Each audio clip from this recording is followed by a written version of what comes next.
Dhaka সেনানিবাসস্থ কুর্মিটোলার flight lieutenant Tauqir ইসলামের funeral parade অনুষ্ঠিত হওয়ার কথা রয়েছে। সেখানে থেকে যোগ দিচ্ছেন আমার সহকর্মী আহমেদ রেজা। রেজা, প্যারেড কি শুরু হয়েছে কিনা, আনুষ্ঠানিকতা শুরু হয়েছে কিনা জানাবেন, সেখানকার কি অবস্থা দেখছেন?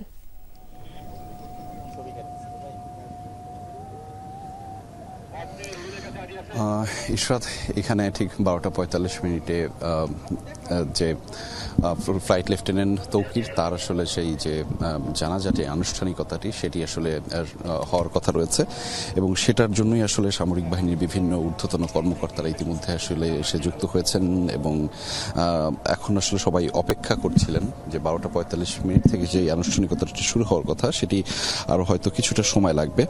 এবং তৌকির ইসলাম, যিনি ফ্লাইট লেফটেন্যান্ট হিসেবে আপনারা জানেন, গতকাল মর্মান্তিক যেই বিমান দুর্ঘটনাটি হয়েছে সেই বিমান দুর্ঘটনায় তিনি বৈমানিক হিসেবে সেখানে ছিলেন এবং তিনি মৃত্যুবরণ করেছেন এবং তারই আসলে সেই আনুষ্ঠানিকতা কিন্তু আজকে রয়েছে। এখানে বিভিন্ন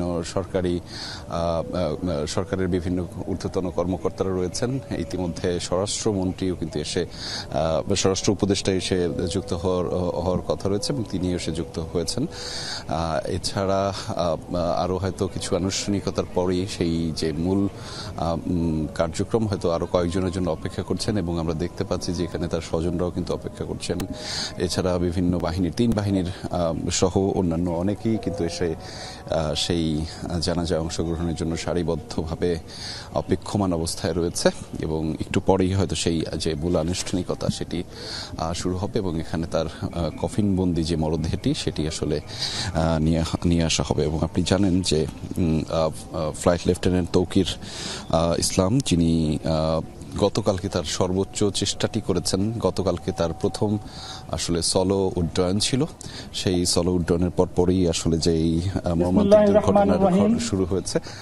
ইশরাত, এই মুহূর্তে আনুষ্ঠানিকতা শুরু হয়েছে এবং স্বরাষ্ট্র উপদেষ্টা সহ বিমান বাহিনী প্রধান, সহকারী নৌবাহিনী প্রধান তারা কিন্তু ইতিমধ্যে এসে যুক্ত হয়েছেন। এছাড়া বিভিন্ন সামরিক এবং অসামরিক কর্মকর্তা ব্যক্তিবর্গ কিন্তু সে ইতিমধ্যে এসে যুক্ত হয়েছেন। আমরা সেই দেখাচ্ছিলাম এবং আর একটু পরে হয়তো যে ফ্লাইট লেফটেন্যান্ট তৌকির তার যে কফিনবন্দি মরদেহটি সেটি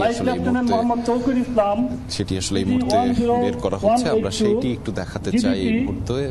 21 জুলাই 2025 তারিখ থেকে সেটি নিয়ে আসবে। আমরা সেটি 6 ঘটিকায় এক মর্মান্তিক দুর্ঘটনায় পতিত হয়ে ঢাকা সিএমএইচের মাধ্যমে সেই যে কার্যক্রমটি আনুষ্ঠানিকতা সেটি একটু পরেই শুরু হচ্ছে। আমরা তার বিদেহী আত্মার মাগফিরাত কামনা করছি এবং শোক সন্তপ্ত পরিবারের প্রতি